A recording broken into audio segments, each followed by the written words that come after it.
Praise the lord. యేసుక్రీస్తు దివ్యనామంలో ఉదయకాల సమయంలో వాక్యం వీక్షిస్తున్న మీ అందరికీ నా హృదయపూర్వక వందనాలు తెలియజేస్తున్నాను. జీవితం అంతా ఎన్నో భయంకరమైనటువంటి అవమానాలు, చదువుతున్న స్థలంలో అవమానం, పనిచేస్తున్న ప్రాంతంలో అవమానం, బిజినెస్లో అవమానం, పరిచర్లో కూడా ఆయా సందర్భాల్లో అవమానపరచబడి దిగులుతో నిరాశ నిస్పృహలో కూర్చునున్నావా?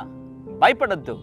దేవుడు నిన్ను ఉద్దేశించి నీ అవమానాన్ని గుర్తించి దేవుడు నీకు ఒక అద్భుతమైనటువంటి వాగ్దానాన్ని ఇవ్వాలని ఆశపడుతున్నాడు. యెషయా గ్రంథము 61వ అధ్యాయం 7వ వచనం, మీ అవమానమునకు ప్రతిగా రెట్టింపు ఘనత నొందుదురు. Praise the lord. ఎంత అద్భుతమైనటువంటి వాగ్దానం కదా. మీ అవమానానికి ప్రతిగా రెట్టింపు ఘనత నొందుదురు అని దేవుడు వాగ్దానం ఇస్తున్నాడు. ఎంత అద్భుతమైనటువంటి వాగ్దానం. ఇంతవరకు నీ జీవితంలో ఎంతైతే అవమానపరచబడ్డావో అది నీకు బాగా తెలుసు. అయితే దేవుడు నీ అవమానం ఎంతైతే ఉందో దానికి రెట్టింపుగా దేవుడు ఘనతనికి ఇవ్వబోతున్నాడు. ఆశీర్వాదకరమైనటువంటి వాగ్దానం. భయపడద్దు. అవమానాన్ని చూచి ఇంతేనా నా బ్రతుకు అనుకోవద్దు. అవమానాన్ని చూచి ఇంతేమో నా జీవితం అనుకోవద్దు. దేవుడు రెట్టింపు ఘనతనికి ఇవ్వబోతున్నాడు. నీ పరిచర్లో రెట్టింపు ఘనత, నీ పనిచేస్తున్న స్థలాల్లో రెట్టింపు ఘనత. ఒకవేళ నీ భర్త వల్ల అవమానపరచబడ్డావా? బాధపడద్దు. దేవుడు రెట్టింపు ఘనతని ఇవ్వబోతున్నాడు. నీ బంధువుల ద్వారా అవమానపరచబడ్డావా? భయపడద్దు, బాధపడద్దు. దేవుడు రెట్టింపు ఘనతని ఇవ్వబోతున్నాడు. నీ యొక్క కొలీగ్స్ ద్వారా అవమానపరచబడ్డావా? దేవుడు నీకు రెట్టింపు ఘనతని ఇవ్వబోతున్నాడు.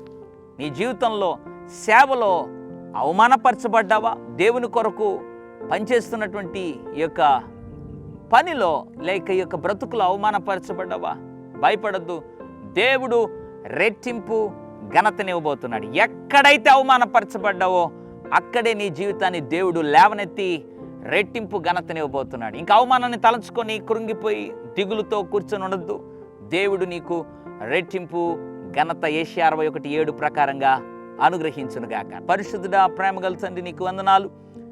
మీ అవమానానికి ప్రతిగా రెట్టింపు ఘనత నొందిరన్న వాగ్దానాన్ని బట్టి ఎంతమంది అయితే ప్రభా జీవితంలో అవమానపరచబడి తలెత్తుకోలేని పరిస్థితిలో ఉన్నారో వారిని జ్ఞాపకం చేసుకొని ప్రభా వారికి ఇక మీదట ఎంతైతే అవమానపరచబడ్డారో దానికి రెట్టింపు ఘనతను ఇవ్వబోతున్నందుకు స్తోత్రం. అన్ని విషయాల్లో ప్రభా, అన్ని సందర్భాల్లో అవమానపరచబడిన ప్రతి స్థలములో నీ ప్రియబిడ్డలు రెట్టింపు ఘనత పొందబోతున్నందుకు నీ ద్వారా వందనాలు చెల్లిస్తూ విశ్వాసంతో సాగిపోయే కృప వారికి అనుగ్రహించమని యేసు నామములో ప్రార్థిస్తున్నాను తండ్రి. ఆమేన్. God bless you.